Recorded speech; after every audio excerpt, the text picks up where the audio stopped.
This podcast was originally live-streamed on the NonSequitur Show on YouTube. New episodes air weekdays, Monday through Friday, at 8 p.m. Eastern at youtube.com/NonSequitur Show.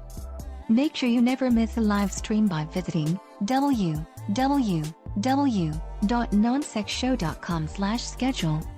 For the latest news, polls and updates throughout the day, follow us on Twitter at NonSecShow or Facebook.com/NonSecShow. That's NonSeq Show. If you'd like to get exclusive content, bi-weekly private hangouts with Kyle and Steve, backstage access to chat with guests after shows hosted on your channel and much more, become a Patreon saint of NonSequitur. It ensures we continue to improve our show and brings you into the process at the same time. Visit patreon.com/NonSequitur today while the limited spots are still available.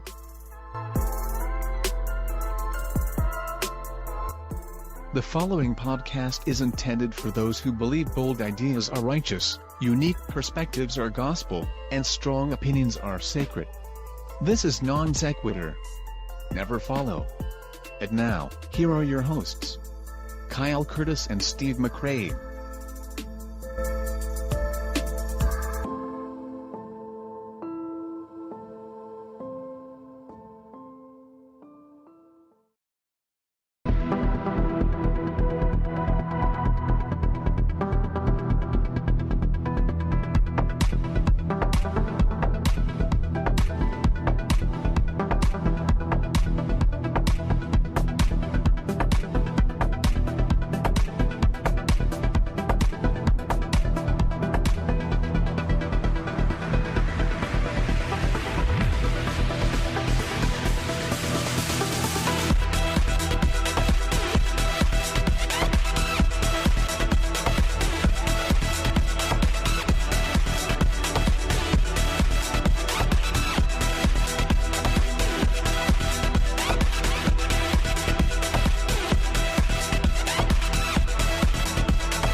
The amazing thing is that every atom in your body came from a star that exploded.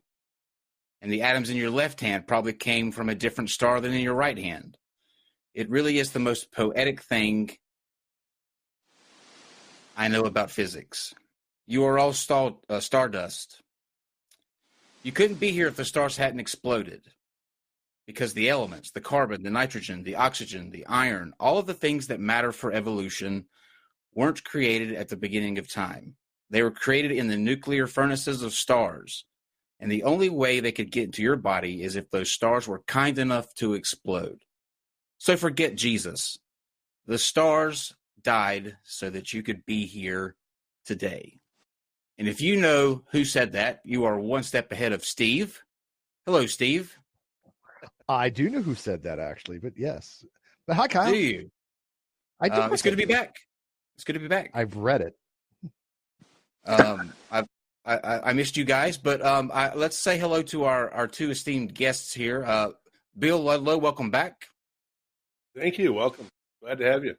I'm glad you're having me. Sure. And after this initial chat, I will formally introduce both of you, but I just want to say hello to you both real quick. And of course, our esteemed guest of honor, Dr. Lawrence Krauss. Welcome to the show, sir. It's great to be here virtually. So I'm not going to waste much time with the announcements like I usually do. Just to say that on March the 4th, which is next Monday, Dr. Grady McMurdy will be here, and he will be having a conversation with Aaron Robb. Steve, you kind of want to sum up Dr. McMurdy's position? Yeah, or what he... Dr. McMurdy's like the discount version of Ken Hovind. We've had him on before. He runs the same type of script, same type of narrative. I'm really looking forward to seeing what Aaron has, because we remember when Aaron and Hovind had their discussion. It was brutal. It was epic. I don't know what McCurdy's going to bring to the table because it seems to run the same exact script, but I'm going to enjoy the hell out of it and be bringing popcorn and whiskey. So, yep. And I know that you guys in the chat are going to have a lot of questions. We will, of course, do the super chats first and get to as many as we can. We're going to stick to around an hour-ish, so just keep that in mind. But we will try to get your questions in towards the end. And now Bill has been with us quite a few times before, so he is no stranger to the channel. But just in case you're watching for the first time, Bill studied at Lansing Community College and Michigan State University and has been an avid amateur geologist, paleontologist, and fossil collector for many years. His interest in the creation-evolution controversy began in college during discussions with classmates and grew after discovering internet forums and, more recently, Facebook groups dedicated to the subject. He spends most of his time in the field in Arizona studying the landscape, searching for fossils, and also fishing whenever possible. He is a member of the Geological Society of America, the Southwest Paleontological Society, and the National Center for Science Education. And you currently, Bill, are adding on to that resume with your work that you're doing now. Do you kind of want to give people a quick introduction about what you're doing, that special project you got going on? Well, I kind of want to get into that when I start talking about citizen science. Sure. Yeah, I'll kind of segue into that. So, okay, because that has a lot to do with that. So. We'll table that then. And let me. I pulled out with Dr. Krauss. It's hard to sort of piece together a resume that will do him justice, I think, because it's so lengthy. But I'm going to attempt to do that. He received his undergraduate degree in mathematics and physics from Carleton University, his PhD from the Massachusetts Institute of Technology in 1982. After a stint in the Harvard Society of Fellows, he became an assistant professor at Yale University in 1985 and associate professor in 1988. In 1993, he became the Ambrose Swayze Professor of Physics, Professor of Astronomy, and Chairman of the Physics Department at Case Western Reserve University.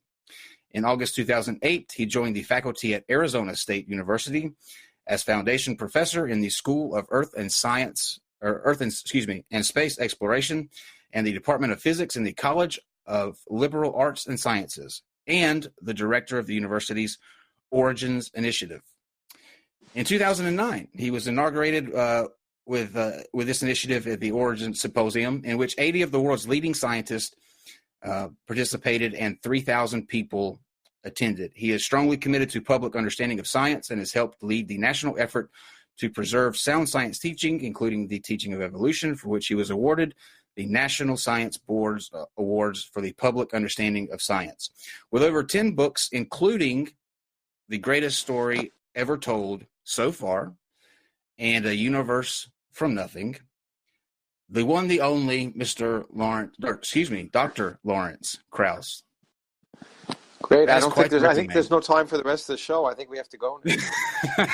You know what, though? Thank you all for joining us tonight. That's not even half of the accolades that you have, though. I mean, you have quite the impressive career. So, Steve, good on paper. You are the physics guy here, and so I'm going to let you kind of kick us off and get us started talking. Well, don't bring him on the spot. I'm not like a physics guy like Dr. Krauss is a physics guy. My background was in nuclear stuff, but that was many, many eons ago. But I have read his book before and actually reread it kind of last night as well.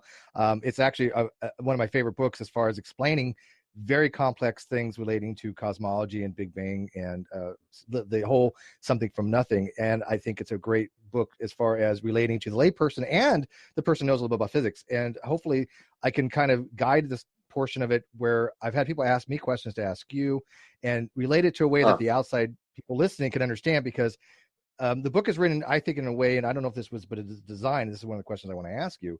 Is it designed to not only appeal to people that may not be that physics minded, or is it something more mid-level that can appeal to both the layperson and to professionals? Because it's a lot of information in that book. Well, I try to. It's hard to reach everyone or satisfy everyone when you write anything. But with my books, I try to have something in there for everyone. I try to explain things at a basic level where someone without a lot of background can get a general perspective, and then there are parts of every book, because I think you have to be honest about when science is complex, to try and explain it and don't dumb it down too much, to try it in those sections to challenge people. But I try to make it so if you're willing to puzzle through, you can get much of it. But I like to try and challenge everyone, from the layperson who may not have any experience to people who've read a lot of science books.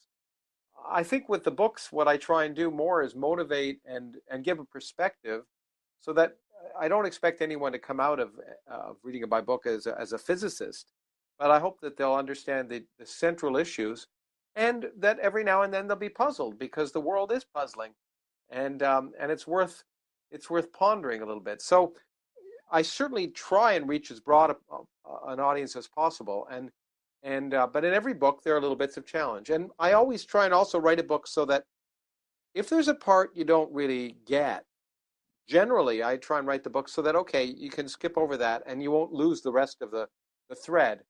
And I think that's really important, both in writing and in lecturing, because we all, when we're listening to lectures, we all daydream, and about every 7 or 8 minutes, and it's important to not suddenly lose the whole context of the lecture. So I try and, in my writing and in my lectures, try and set things up so that when you were daydreaming or thinking about your mother or whatever you do, you don't lose the whole rest of the talk or the whole rest of the book.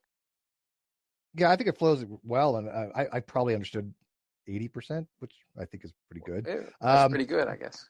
I'm not sure I understand. Yeah, I mean, of what you've written. I mean, as far as the actual topic, nowhere close. I meant what I said. Anyway, go on.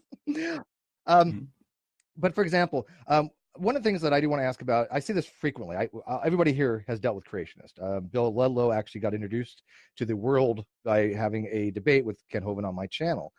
We all have a very condolences. What's that? It went well. It's okay. Yeah.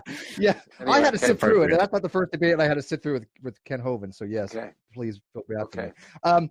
But we noticed one thing that's kind of a persuasive, or not persuasive, permeating these discussions with creationists, is that when they talk about your book and they talk about these papers dealing with something from nothing, there's an equivocation that they do every single time, and you make it very clear numerous times in your book what you're talking about. And I know you get asked this. I try to, but you no, it's very clear. No, you do make it very clear.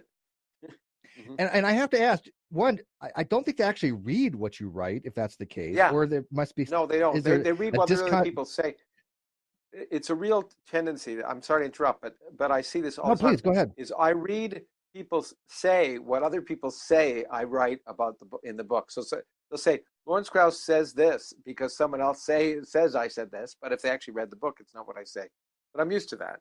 People just read reviews and then immediately decide, or read their favorite person who doesn't like me or the book or whatever, and they'll decide that's what I say. But I do try and make it extremely clear what I say and what I don't say.